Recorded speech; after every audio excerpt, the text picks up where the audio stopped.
Bonjour tout le monde et bienvenue sur Alform pour une nouvelle formation. Donc après les deux cursus CCNA, CCNP, maintenant on va rentrer dans le CCNP Provider, donc la partie routage Provider ou bien routage avancé. Donc comme première formation pour le CCNP Provider, donc on va parler d'un protocole qui est très déployé, très implémenté au niveau des providers, donc le protocole BGP, donc beaucoup plus dans les grands réseaux, donc comme les réseaux des banques par exemple, ou bien les réseaux opérateurs. Alors, donc pour le plan donc là c'est la référence de l'examen, donc pour ceux qui veulent passer les certifications Cisco. Donc pour le plan de cette formation, donc on va commencer par une introduction au protocole BGP. Donc on va parler du protocole BGP ou bien du fonctionnement de base de ce protocole. On va voir tout ce qui est relation de voisinage BGP, tout ce qui est type de message BGP, donc une configuration basique. On va voir ce qu'on appelle l'agrégation, donc tout ce qui est métrique, les commandes de base. Donc on va parler un petit peu aussi des distributions de routes en BGP.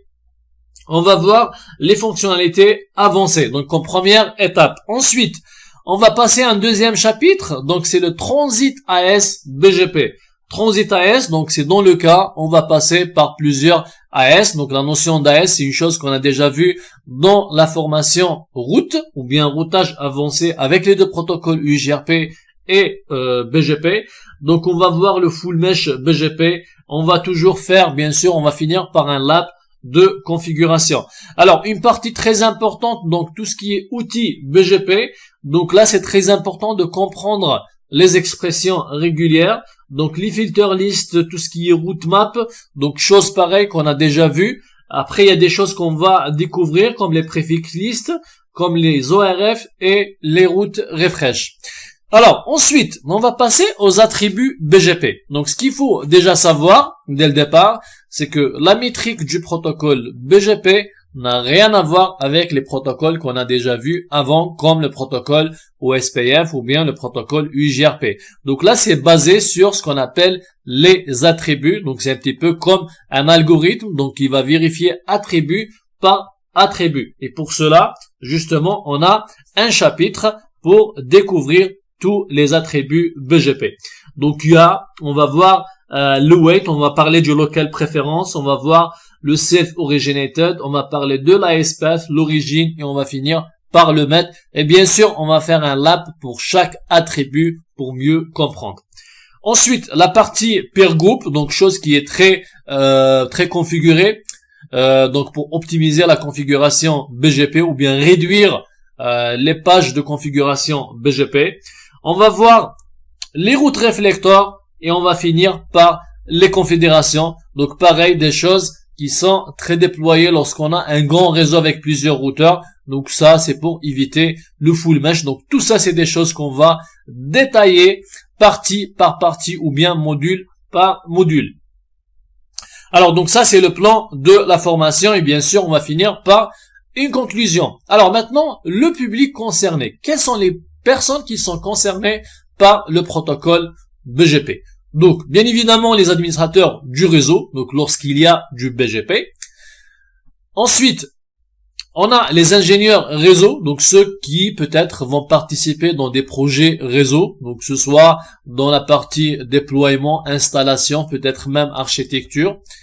Alors, les gestionnaires du réseau, donc ceux qui font du management réseau, donc peut-être avec des outils de management pour les routeurs où on a configuré du BGP, donc via des outils graphiques, on peut gérer des routeurs, on peut injecter des confs, on peut supprimer des confs, donc peut-être il y a des parties des confs où on a du BGP. Alors, les concepteurs du réseau, ou bien peut-être les architectes, ou ceux qui font du design réseau, les gestionnaires de projet, par exemple les chefs de projet, ou bien ceux qui gèrent des projets. Donc c'est bien de connaître le protocole BGP lorsque, par exemple, un projet est concerné par ce protocole.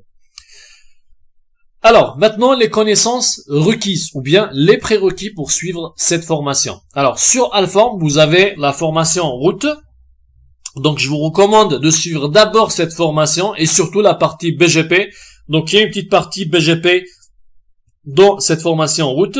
Donc le prérequis, c'est d'avoir un minimum, donc de savoir qu'est-ce que c'est bien qu'on va on va commencer par une introduction, par des choses basiques, mais c'est bien de connaître les protocoles IGP qu'on a déjà vus comme l'OSPF et l'UGRP. Après, c'est bien de suivre aussi la partie BGP du cours CCNP route. Alors, les outils pour les labs, donc on va utiliser le GNS3, donc le meilleur outil que je trouve, le meilleur outil actuellement pour simuler ou bien pour émuler carrément. Pourquoi? Parce que GNS3 c'est un émulateur, donc on va mettre un vrai iOS que GNS3 va décompresser comme un vrai routeur. Alors donc on va utiliser le GNS3 pour les labs, donc pour tous les labs qu'on va faire pendant cette formation. Alors pour ceux qui connaissent pas le GNS3, donc pareil, donc il y a une formation qui est que vous allez trouver sur Alform, donc que ça parle que de GNS3, comment l'installer, comment le configurer, comment paramétrer, comment optimiser les ressources avec GNS3. Donc il y a une formation qui est intéressante, c'est GNS3 que vous allez trouver sur la rubrique réseau sur Alform. Voilà, donc on va commencer, j'espère que vous êtes motivés pour commencer la première partie. Donc on va commencer par une introduction, par les choses de base du protocole BGP avant de passer aux choses avancées. Donc je vous remercie et je vous dis à tout de suite.